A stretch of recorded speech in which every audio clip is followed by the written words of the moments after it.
quand le 22 avril, samedi, l'invitation était lancée avec les églises de la région de notre association Saint-Félicien avec Chicoutimi et Jonquière. Alors, on est en communication ensemble pour vivre ce moment le 22 avril. Réservez cette date, c'est pas trop loin, c'est à Alma. Alors, pour cette initiative, notre prière, c'est de pouvoir vivre de quoi ensemble et de s'exciter et de se stimuler à aller un pas plus loin dans la connaissance de la parole de Dieu et de se l'approprier pour nos vies. Alors, plus de détails vont venir dans les prochaines semaines. Aussi, bon, ben, pour les nouvelles de la famille, je parlais justement de ça avec notre frère, M. Jacques Girard. Là, je suis le survivant, le seul qui n'est pas tombé. Il me dit comme le dernier des Mohicans. Puis là, je pensais à ça. Es-tu mort finalement à la fin du film? Non, hein, il n'est pas mort. Il est juste mort de vieillesse. Là, il est mort aujourd'hui. Fait que, c'est là que je me trouve. Alors, Seigneur est bon. Vous voyez, je priais justement parce que demain, j'allais avec Mathias voir son nouveau médecin à Québec, transfert de suivi. Il ne faut pas que je tombe malade, le Seigneur. Alors peut-être que je vais être malade mardi. On verra comment que le Seigneur va répondre de la sorte. Sinon, la famille va quand même bien. Là, tout le monde a tombé un après l'autre et la moitié est en train de récupérer, l'autre moitié va bien. Alors, c'est ça, lentement mais sûrement. Alors, c'est des petites nouvelles en soi. On continue aujourd'hui dans la série d'Éphésiens et on rentre dans le chapitre 4. Et vous savez à quel point que j'avais hâte d'embarquer dans le chapitre 4, mais plus j'étudiais les trois premiers chapitres, plus je prenais conscience de la richesse et qu'il fallait prendre le temps de contempler, de saisir tous ces petits détails de les premiers chapitres et que ça va transformer notre façon de voir les chapitres suivants. Et ça serait faux de dire que Éphésiens, ce qui est pertinent, ce qui est le concret, c'est à partir du chapitre 4, 5 et 6, puis que le début, c'est des concepts théologiques, mais là, enfin, c'est du concret. Parce que ça n'a aucun sens, 4, 5, 6, sans considérer le 1, 2, 3. Les deux sont fusionnés ensemble et interreliés, puis vous allez voir, plus on va l'étudier, puis on va passer à travers les sections dans les prochaines semaines, on va revenir à dire, wow, voici ce que ça a été dit, voici ce que ça représente, puis voici comment on le vit aujourd'hui.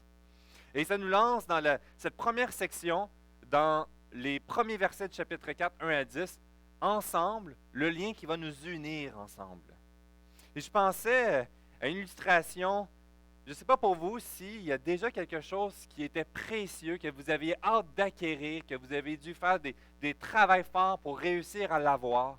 Je pense par exemple le travail pour les étudiants, puis après passer à travers tant d'années, réussir finalement à avoir son travail à travers tant d'années d'études, de nuit blanche ou autre. Peut-être que c'est un voyage, vous avez mis vos économies de côté et ça fait des années que vous mettez de l'argent de côté. Mon épouse et moi, on espère partir en voyage les deux, mais c'est tellement pas réaliste dans la saison de vie maintenant. Mais on aime rêver. Fait qu'on rêve. Puis chaque année, on met un petit peu d'argent de côté. Puis un jour, peut-être, on ira ensemble. Mais ça va être au ciel. Mais bon, qu'importe. Mais d'ici ce temps-là, c'est pas grave. Et on se prépare, puis une excitation. Pour moi, c'était un véhicule. C'est un des éléments. Je me souviens, j'ai toujours eu des minounes. Vous savez, c'est quoi une minoune? Ouais, vous avez déjà connu ça aussi, hein? Moi, je me souviens que dans les premières autos que j'ai eues, eh bien, j'ai collé à la colle à construction ma porte parce que comme pendant que je conduisais sur l'autoroute, elle s'est mise à claquer, les jointures ont lâché. Je n'avais pas d'argent pour le réparer. Alors, je l'ai scellé, puis je sortais par le côté passager. J'ai essayé de m'arrêter où il n'y avait pas trop de monde pour pas qu'on me regarde pour passer incognito. Jusqu'à un jour, j'ai acheté ma première auto neuve. J'étais représentant sur la route, je faisais le tour du Québec, puis là, je ne pouvais plus avoir une auto qui brise. Et là, j'avais collé mon argent de côté, le travail me le permettait. Enfin, mon auto neuve, c'était une Toyota Yaris. Alors là, elle était précieuse et je l'ai tellement aimée. Et vous saviez, quand on a tellement eu d'efforts et que là, on sait enfin la liberté qu'on va avoir, le tracas qu'on a pu à se casser la tête, on voit tous les avantages qui s'en viennent. Et là, je l'ai enfin. 3 semaines plus tard, un taxi brûle la lumière, me rentre dedans, arrache mon devant, bosse mon côté. On est correct. Une histoire de fou. Les clients avaient attaqué le conducteur. Il se faisait étrangler par son micro. Et là, il m'a rentré dedans. Et là, j'essaie de parler de la situation pour dire on se calme. Puis là, je réalise que là, c'est une bataille dehors générale avec les 3 personnes, 2 personnes, plus le chauffeur, les policiers qui arrivent. Puis là, je regarde mon auto, tout amoché. Je ne peux même pas rouler. Les morceaux, ils frottent par terre. Je le fais réparer. Et là, j'entends toujours. Vous savez, quand on répare une auto, des fois, il y a toujours des petits sons. Tous les efforts Et tout d'un coup, badaboum, c'est redevenu une semi-minoune. Merci pour le... Mais à quel point que ça a été rapide et facile que tout s'écroule. Malgré tous les efforts que j'ai faits, malgré les recherches pour avoir un véhicule pas cher mais était de bonne qualité. Et ça me faisait réfléchir dans cette section du chapitre 4, lorsqu'on regarde toute la grandeur de la bénédiction déversée de Dieu dans nos vies, de voir la grandeur qui a été faite dès d'avance, avant même les fondations du monde, et de le voir dans le but de nous réunir ensemble et de vivre l'Église, et à quel point, dans les faits, il est si facile que du jour au lendemain, tout s'écroule, l'Église s'entredivise, les relations sont les meilleurs du jour au lendemain et on est les pires ennemis, on ne veut plus se parler, on est blessé, on se sent jugé ou on a vécu des expériences qu'on n'aurait jamais pensé du jour au lendemain. Comment c'est possible de le vivre dans l'Église? Et de là prend la place le chapitre 4. Il commence et on va le voir avec 3 éléments sur l'importance de le vivre concrètement, mais avec des mises en garde sévères, sérieuses. Et on va l'explorer ensemble. Et dès le début, qu'est-ce qu'on voit dans les 3 premiers versets? Cette importance. Arrêtez de fonctionner. Est-ce que l'écran a changé? Ah, merci. À maintenir ce que nous avons reçu. Lisons ensemble les 3 premiers versets. Je vous exhorte, donc, moi, le prisonnier dans le Seigneur, à marcher d'une manière digne de la vocation qui vous a été adressée, en toute humilité et douceur, avec patience, vous supportant les uns les autres avec amour, vous efforçant de conserver l'unité de l'esprit par le lien de la paix.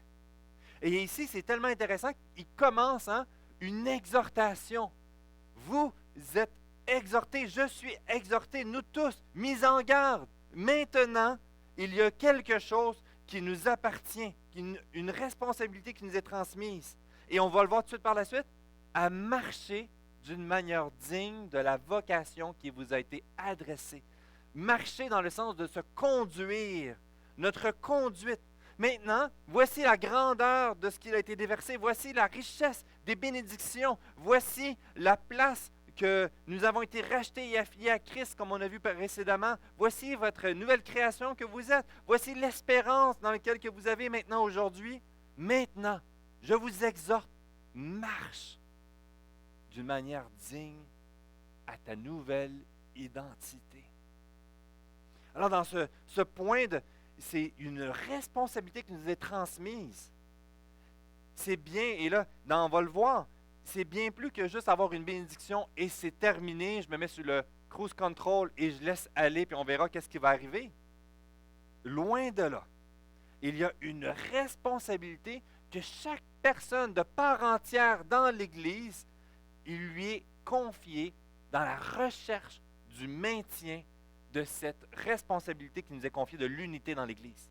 Chacun des membres de l'Église fait partie, contribue dans le maintien et la recherche de l'unité. Et dans le premier élément, dans ce point, dans le point 1 de maintenir ce que nous avons reçu, revient à marcher en fonction de notre nouvelle identité. Et ça ici, c'est un point, on va revenir avec ce qu'on a parlé dans les chapitres précédemment. On a une déconstruction et une reconstruction, et dans la recherche de l'unité, on va devoir vivre et ça va mettre en lumière encore des aspects de notre vie qui fait partie de notre ancienne identité. Et on va voir que chacun d'entre nous, nous avons encore des facettes de notre ancienne identité, mais différents des uns des autres. Et chacun d'entre nous, on est appelé à veiller et à prendre conscience de qu'est-ce qui appartient à ma nouvelle identité en Christ et qu'est-ce qu'encore je reste agrippé dans le passé. Chacun d'entre nous, lorsqu'on va se frotter, on va voir des choses qui vont être révélées, des choses qui vont nous sortir de notre zone de confort, des choses qui vont nous faire frissonner, irriter, des sensibilités beaucoup plus fortes que pourtant d'autres, c'est moins grave. Et dans ce rappel de marcher en fonction de notre nouvelle identité va donc nous appeler à nous arrêter et à évaluer, à cibler.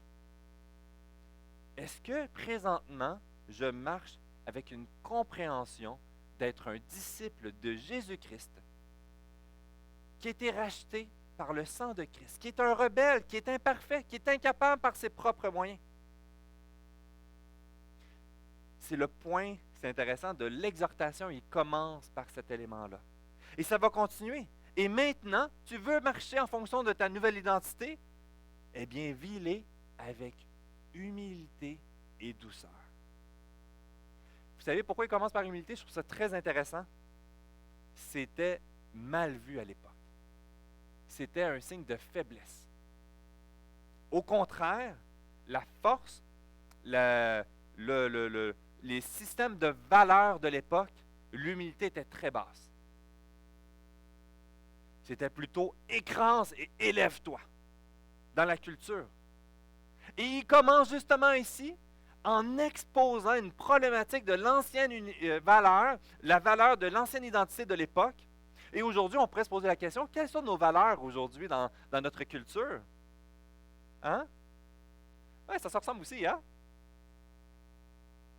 De s'humilier. Tu es en train de dire que peut-être que même si je suis convaincu de ce que je suis en train de faire, j'ai besoin d'être à l'écoute de ce qui se passe autour de moi. Et c'est intéressant que l'humilité est reliée à la puissance et l'autorité. Douceur. Dans la recherche de cette unité de vivre en fonction de notre nouvelle nature, identité, en maintenant cette unité, ça va se vivre dans l'humilité et la douceur. La douceur, donc je suis convaincu de quelque chose, mais peut-être que je suis dans le champ et je ne vais pas réagir tout de suite avec un coup de batte de Bible, mais je vais réagir avec douceur dans mon attitude. La flamme qui est en train de peser sur une injustice et que là, mes droits ont été brimés. Et c'est quoi son problème à me contredire? Ah non. Je vais me calmer le pompon un petit peu.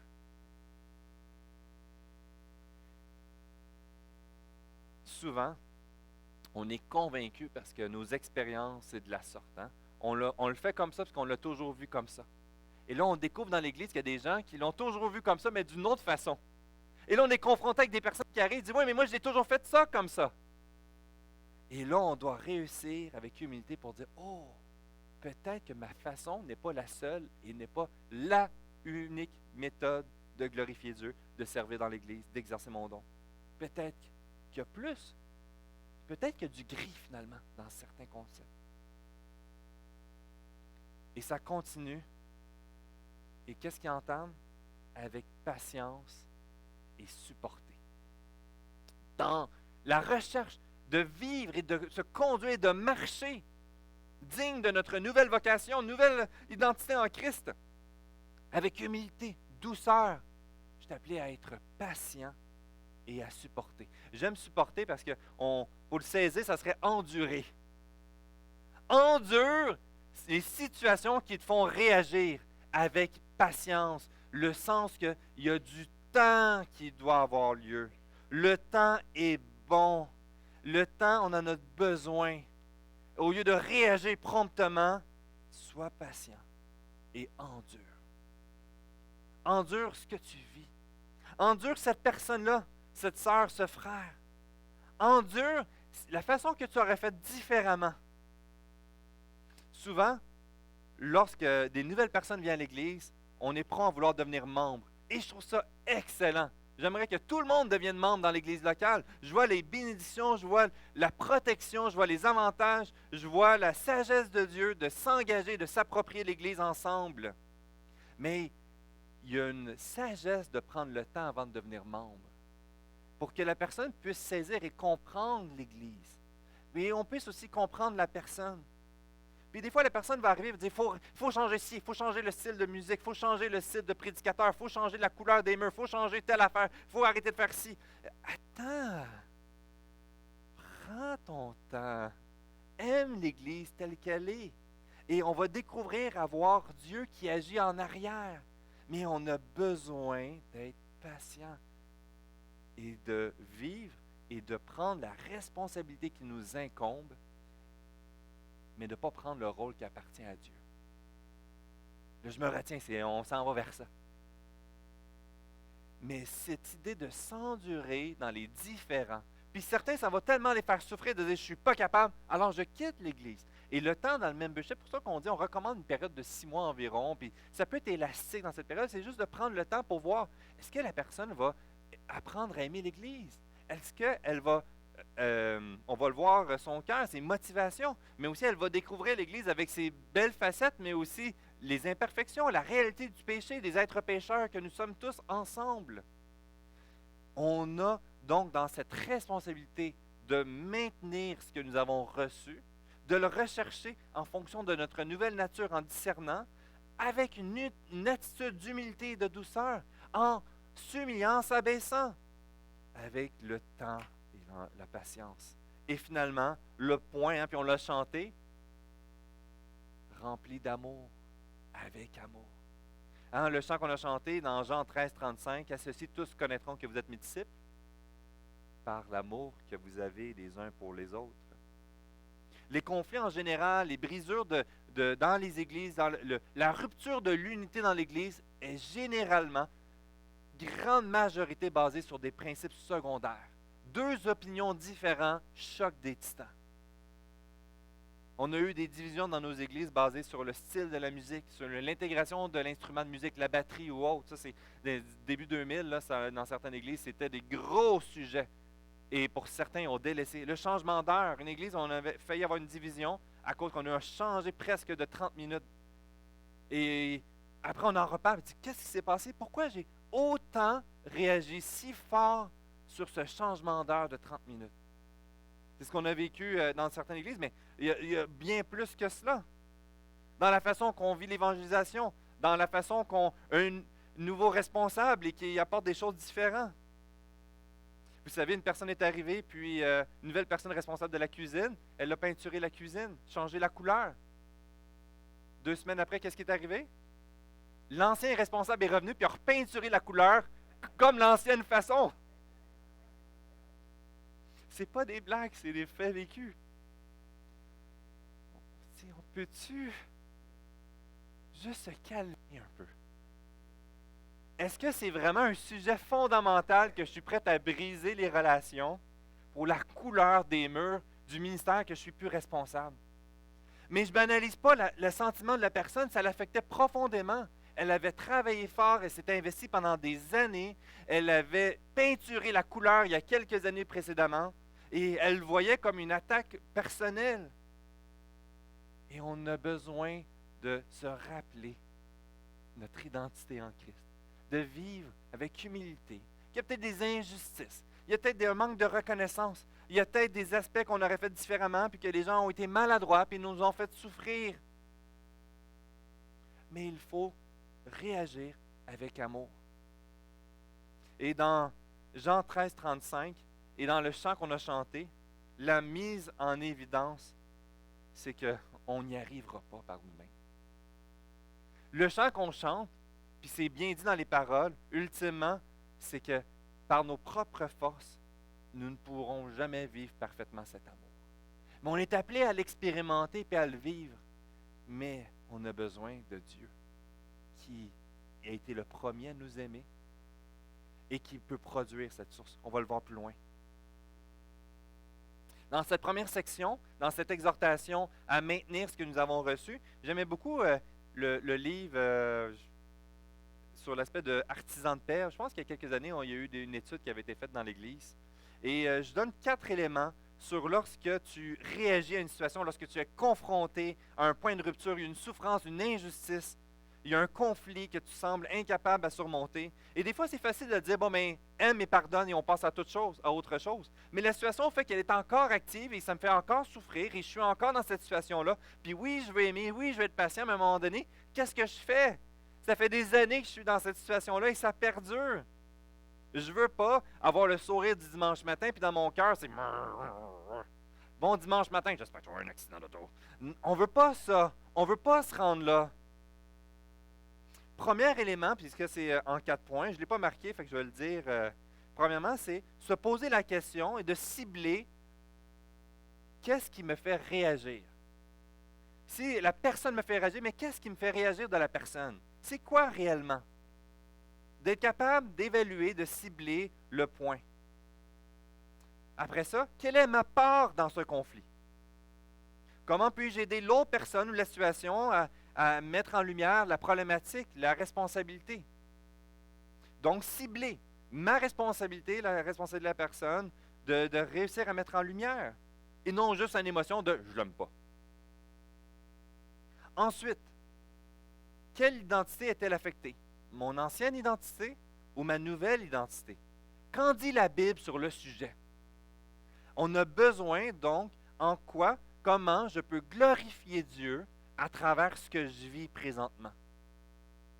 Est-ce que c'est tout simplement une attaque directement à un concept de la Bible et il y a un péché évident et il a besoin d'être adressé et que là, finalement, c'est un péché dans mon propre cœur?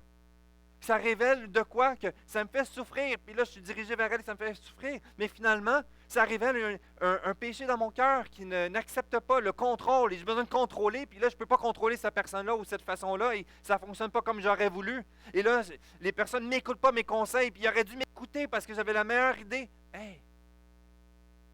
Comment je peux glorifier Dieu dans cette situation, dans ma réponse, dans ma réaction? Troisièmement, comment vivre dans la recherche de l'unité dans cette situation? Des fois, on dit, bon, ben, on n'en parle plus, on le met sous le tapis, mais on ne le règle pas. Puis vous savez, quand on met sous le tapis, qu'est-ce qui arrive à un moment donné? Aïe, aïe, aïe, exactement. Puis qu'est-ce qui arrive? Moi, je suis le premier, je m'enfarge dedans. Puis le tapis en revole, puis il y a la poussière qui ressort, puis tout le lait qui était caché.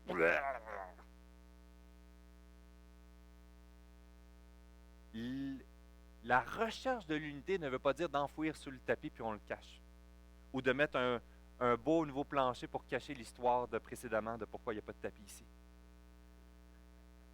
Même moi, je connais l'histoire. Mais ça sera une autre histoire pour l'Église, pour ceux qui ne la connaissent pas. Dans cette réalité de la recherche de vivre l'unité, et là, c'est de méditer la parole de Dieu dans les concepts et de réussir à l'appliquer, à trouver une solution raisonnable.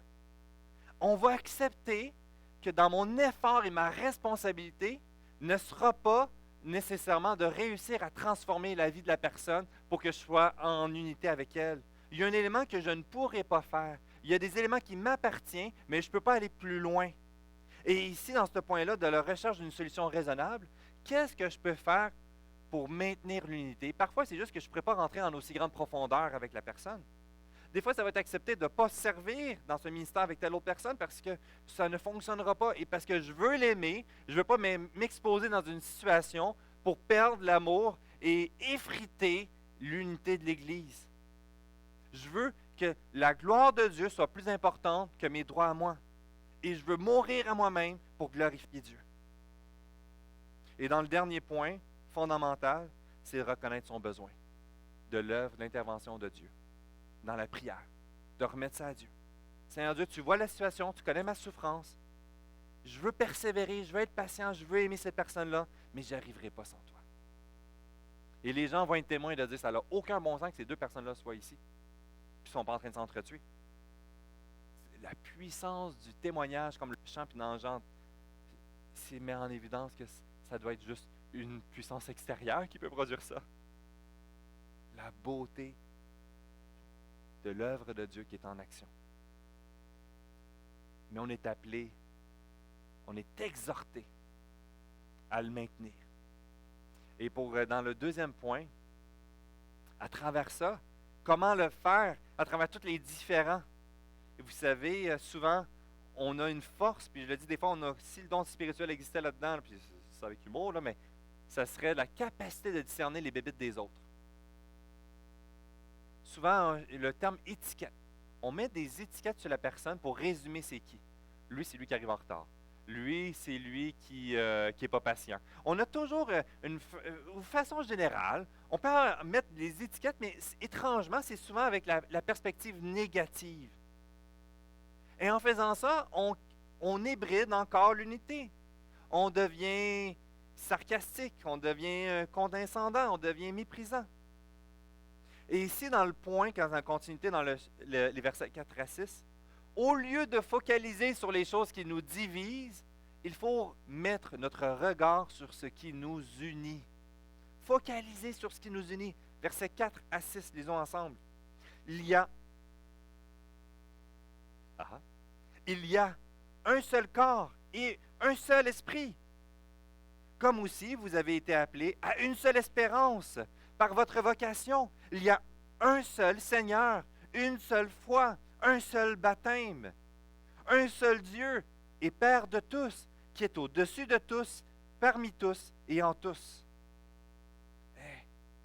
Dans cet élément ici, on prend sa conscience et frappe sur le clou fondamental. Voici ce qui est le cœur, voici ce qui est le noyau, voici ce qui est fondamental, voici ce qui est le pourquoi qu'on est réunis ensemble. On n'est pas un club de billard. Il y a des gens qui aiment le billard, il y a des gens qui aiment le bowling, mais ce n'est pas ça, ou le jeu de cartes. Il y a une unité au singulier, un seul corps. Focaliser sur ce qui nous unit ensemble, et ça commence premièrement par le lien de Jésus. Nous sommes tous rachetés par le sang de Christ. Nous sommes tous des êtres pécheurs imparfaits. Et si on se réunit, ce n'est pas parce que nous sommes bons, mais c'est parce que Dieu est bon. Et dans cette compréhension-là, je n'ai pas l'attente que les autres soient de bonnes personnes parfaites qui vont répondre à mes besoins. Ce qui va nous unir, c'est qu'on est tous des personnes qui ont des besoins qui ne sont pas comblés et qu'on va dépendre ensemble avec le regard vers le même endroit qui est vers Jésus. On va s'encourager ensemble à conserver ce seul corps et cet esprit qui va être dirigé vers cette espérance qui vient de Jésus. Tous ces éléments viennent de ce qui a été créé par ce Dieu trinitaire, de ce seul Père, ce seul Fils et ce Saint-Esprit, ensemble un seul Dieu, et que nous avons accès à lui. Nous sommes donc tous rachetés ensemble par le sang de Christ. Et c'est un des points fondamentaux. Vous savez, il y a souvent des tentatives de créer l'unité. À un moment donné, à Montréal en particulier, il y avait le but de réussir à trouver un commun entente. Et à un moment donné, il dit, bon, mais qu'est-ce qui peut nous réunir ensemble? Jésus. Qui croit en Jésus? Et là, on entendait plein de religions, plein de ci, plein de ça, puis c'était très large. Puis il y avait un événement, puis les gens disaient, oui, je crois en Jésus. Puis il y avait, OK, super. Puis les gens disaient, viens voir, regarde, eux, ils croient en Jésus. Oui, mais c'est qui Jésus pour eux? Et là, quand tu poses ces questions, hop là, plein de définitions différentes. C'est pas ça. Ici, tu le vois, de saisir Jésus-Christ tel qu'il est, conformément à la Bible. Pas à travers 1000 interprétations, il y a juste un Jésus. Et là, ça va créer un point de rupture. Mais pour nous, focaliser sur ce qui nous unit, le Jésus qui nous a été transmis et qu'on a appris à connaître dans la Bible, qu'on a expérimenté, qui est notre sauveur personnel, qui veut mourir à la croix, qu'il est Dieu, qu'il est parfait, qu'il a tout fait pour nous. C'est ce Jésus-là. Ce Jésus qui n'est pas en colère contre nous, qui n'a pas été trahi par nous, mais qui a accompli la volonté du Père parfaitement jusque dans les moindres détails. C'est ce qui nous réunit ensemble, la compréhension de notre sauveur personnel. Ensuite, par notre nouvelle identité. Nous sommes tous des êtres pécheurs, nous sommes tous des gens qui sommes sous la grâce et la miséricorde de Dieu. Tout le monde sans exception. Ma nouvelle identité va nous amener que nous sommes tous des brebis qui allaient chacun dans sa propre voie et qu'on a été ramenés par le parfait berger, Jésus-Christ. Ça va donc nous amener à contempler ensemble et à reconnaître que oui, tu as de la misère à ce niveau-là, mais moi aussi, je pêche, j'ai encore de doutes dans ce niveau-là. Et peut-être que je ne vis plus ça, mais à l'époque, je vivais ça. Et on va s'encourager à mettre un regard ensemble sur la recherche de s'approprier notre nouvelle identité. Personne ne l'a accompli parfaitement. Le seul qui accomplit parfaitement sa nouvelle identité, qui n'a plus de péché, eh bien, il vient de comprendre qu'il est menteur ou qu'il y a un angle mort dans sa vie. Personne n'est parfait et ensemble, en se réunissant, on est en train de reconnaître qu'on est sous l'œuvre de Christ et qu'on a besoin de lui jour après jour. Ensemble, on reconnaît donc qu'on a besoin de s'encourager à regarder à le bon endroit. Et le troisième point, unis pour la mission. Donc, ce n'est pas juste de dire, oui, merci Jésus, tout ce que tu as fait pour moi. Oui, merci pour notre une nouvelle identité. Mais maintenant, nous voulons obéir à Dieu et marcher ensemble parce que nous avons une mission commune. Et ultimement, c'est pour la gloire de Dieu. Le chapitre précédemment termine dans cette prière, verset 21 du chapitre 3. À lui la gloire dans l'Église et en Jésus-Christ, dans toutes les générations au siècle des siècles. Amen. C'est ce que nous sommes appelés à vivre ensemble et de focaliser que c'est pour glorifier Dieu, c'est pour la gloire de Dieu. Et nos différends et toutes les choses qui peuvent nous diviser, il faut les mettre de côté et chercher à vivre cette unité ensemble, sur cette fondation non négociable. On ne peut pas mettre le noyau fondamental de côté pour l'unité. Et vous voyez, il y a la doctrine primaire, il y a l'essentiel, il y a le corps. Et ce qui est exposé ici, voici ce qui vous unit. L'association, dans la présentation du 50e, justement, nous a rappelé, parce qu'il y a une nouvelle vision. On partage, voici les objectifs qui vont venir, comment on va vivre l'Évangile, comment on va vivre la mission, faire des disciples. Dans une nouvelle réalité, on va changer des formules, des noms changent. Une formation M4, puis là je parlais avec Pierre-Paul dit M4, qu'est-ce que c'est ça encore? Ben oui, c'est vrai, toujours un nouveau nom très cool, puis que là on est tous perdus avec les noms, puis ça veut dire quoi? Il y a 4 M, mais les jeunes aiment ça, qu'est-ce que vous voulez? Puis on a tous été jeunes, puis je suis jeune encore, puis je suis perdu, mais il y a des plus jeunes que moi qui aiment ça. Mais voici des éléments qui nous rappellent dans l'association, je vais les lire. Premièrement, de vivre l'unité sur la fondation commune. Point 1, l'autorité des Écritures. Tu ne veux pas savoir ce que les pasteurs pensent, tu ne veux pas savoir ce que le directeur général, le conseil d'administration de l'association pense. Est-ce que c'est conforme à ce que la Bible nous dit? Soumis à la parole, l'autorité des Écritures. Point numéro 2, la centralité de l'Évangile. C'est le point central, c'est le point de départ, le point qui transforme nos vies, puis vers où qu'on veut amener les gens, montrer la bonne nouvelle de notre Sauveur et Seigneur Jésus-Christ. Point 3, l'unité dans la diversité, que la diversité est bonne et qu'on va chercher à vivre l'unité ensemble à travers diversité les uns les autres dans les dons. Chacune des églises, il y a des distinctions. L'église de Saint-Félicien est très différente de nous. Elle n'est pas meilleure que nous, elle est différente. Et elle est dans le but d'être fidèle dans son contexte à elle. Comme nous, on est différents aussi. Point numéro 4, collaboration volontaire. Ce n'est pas par flagellation, par soumission, écrasement, mais c'est vraiment ensemble, on veut collaborer volontairement pour glorifier Dieu. Et la pertinence missionnelle, point 5, de chercher donc de vivre la mission, mais en étant pertinent pour notre réalité d'aujourd'hui, en 2023, dans notre contexte de notre culture qui change très rapidement. La face aujourd'hui du Québec, elle est bien différente de ce qu'elle était à l'époque. Et finalement, le point 6, focusser sur l'essentiel.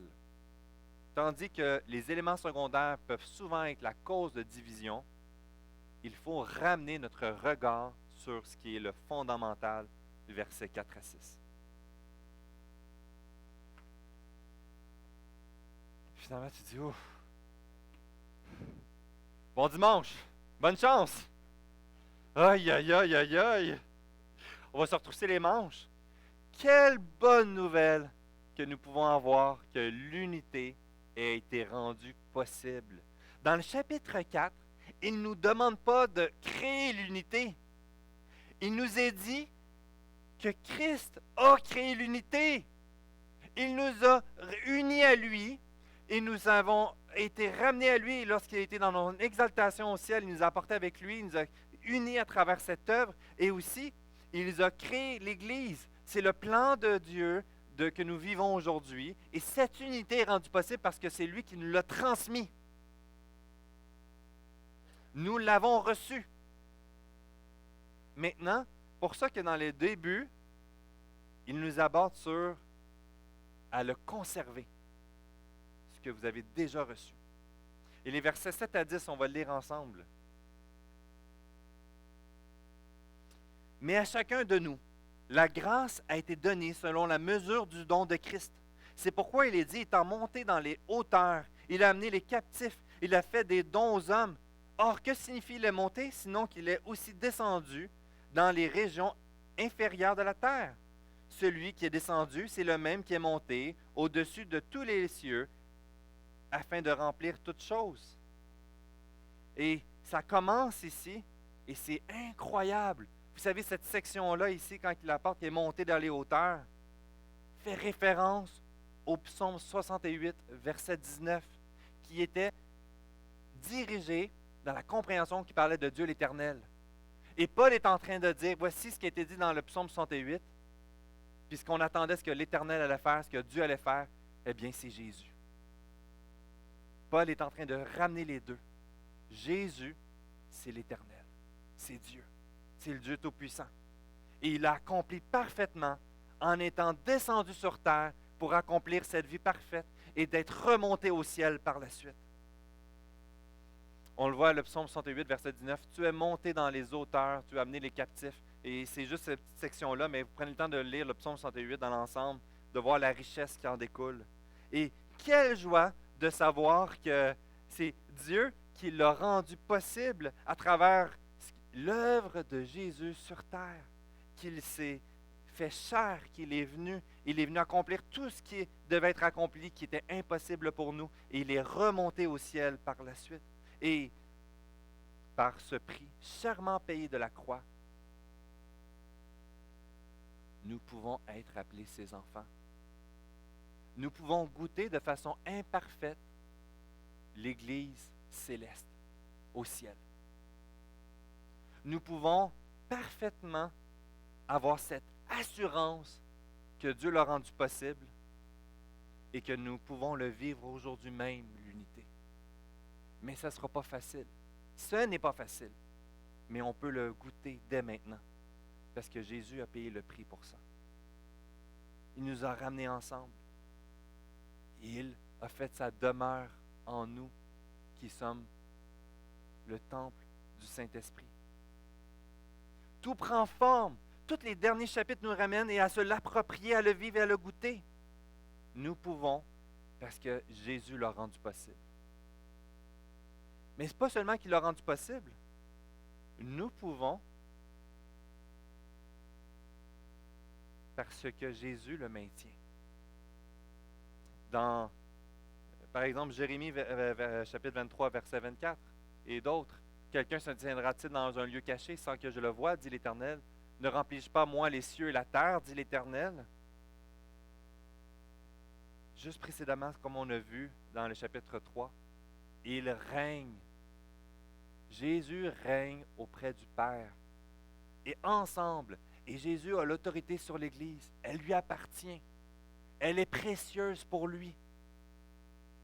Il a établi l'unité. Il nous a transmis. Il désire qu'on persévère et qu'on marche ensemble dans la recherche de le vivre ensemble et qu'on n'y arrivera pas par nous-mêmes et qu'on a besoin de lui. Puis qu'il dit justement, je reste au contrôle de la création. Il règne sur tous les petits recoins de toutes les oppressions et dominations qui tenteraient de nous écraser et nous faire paralyser l'œuvre de Dieu. Mais Dieu aura toujours le dernier mot. Puis dans les éléments des régions inférieures, supérieures, c'est intéressant, on avait vu dans le chapitre 2 de mémoire, justement dans le contexte, il y avait une compréhension de 3 couches, hein, le ciel, l'air et la terre. Puis les Juifs, dans cette époque, pensaient qu'il y avait plusieurs élévations de ciel, des degrés aussi à venir. Et la terre, par la suite, la couche inférieure, c'était la terre. Dans cette compréhension, l'œuvre de Christ qu'il a accomplie et qui maintenant il est en haut complètement, a le regard sur tout et il veille sur son Église locale. Quelle joie de savoir qu'aujourd'hui, dans la recherche de nous, d'être patients, de supporter, d'endurer, on peut crier à Dieu, on peut demander qu'il intervienne, on peut le supplier. Viens à notre secours. Viens, Seigneur Dieu, et Change mon cœur, Seigneur. Interviens dans cette situation. Donne-moi une paix. Ou peut-être que, est-ce que c'est le temps que tu le veux, Seigneur? Mais je sais que ta volonté, c'est de maintenir l'unité et je veux te remettre cette situation-là, X, entre tes mains. Quelle joie de savoir que c'est possible parce que Jésus est au contrôle de son Église aujourd'hui. Et que finalement, dans le dernier point, que l'unité est possible parce qu'on a un modèle parfait à suivre à travers l'œuvre de Christ.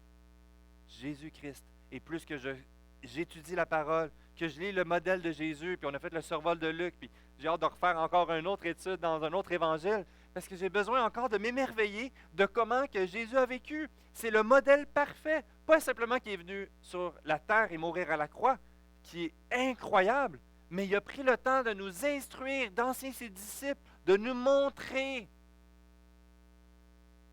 et de voir toute la richesse dans les Écritures, de vivre l'Évangile à la lumière de notre Sauveur personnel, de vivre l'unité dans l'Église avec le modèle que nous avons en Jésus,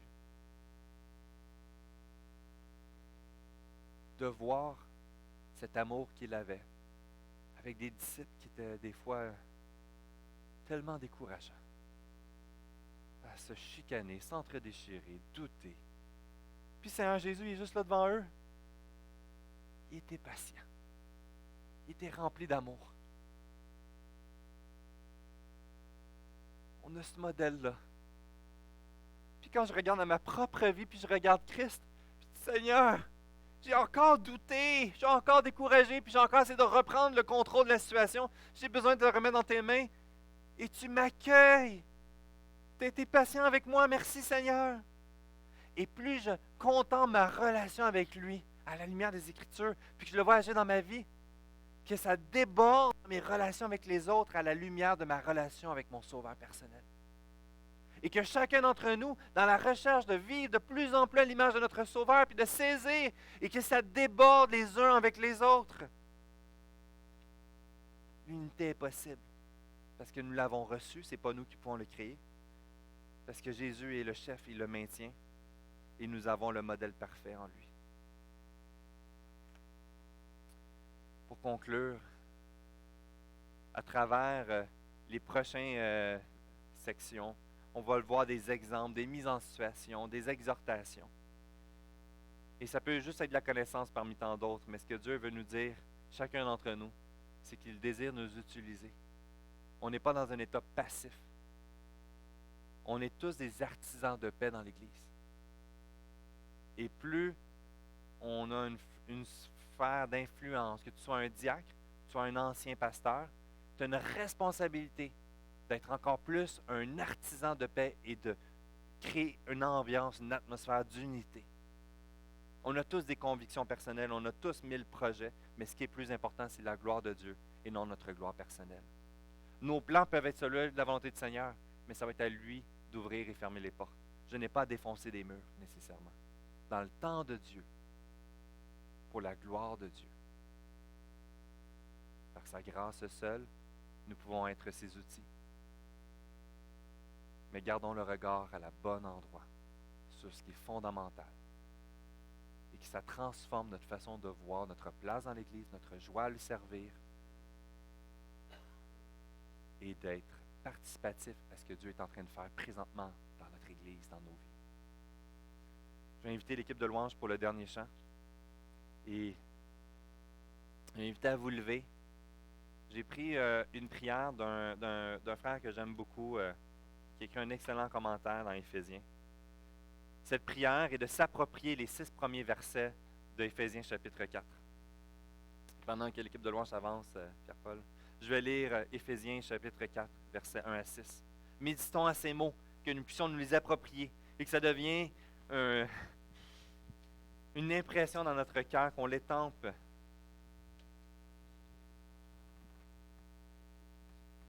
Père de tout qui règne sur tous, aide-nous à nous conduire d'une manière digne de notre appel. Rends-nous humbles empreint de douceur et patient. Fais-nous prendre conscience de tout ce que tu supportes en nous, pour que nous apprenions à nous supporter les uns les autres avec amour. Donne-nous la volonté de fournir tous les efforts nécessaires dans notre Église locale pour conserver l'unité que donne l'Esprit. Montre-nous ce que cela implique concrètement. Donne-nous la joie de vivre l'unité. En Jésus, notre seul Seigneur. Amen. Amen. Louons-le.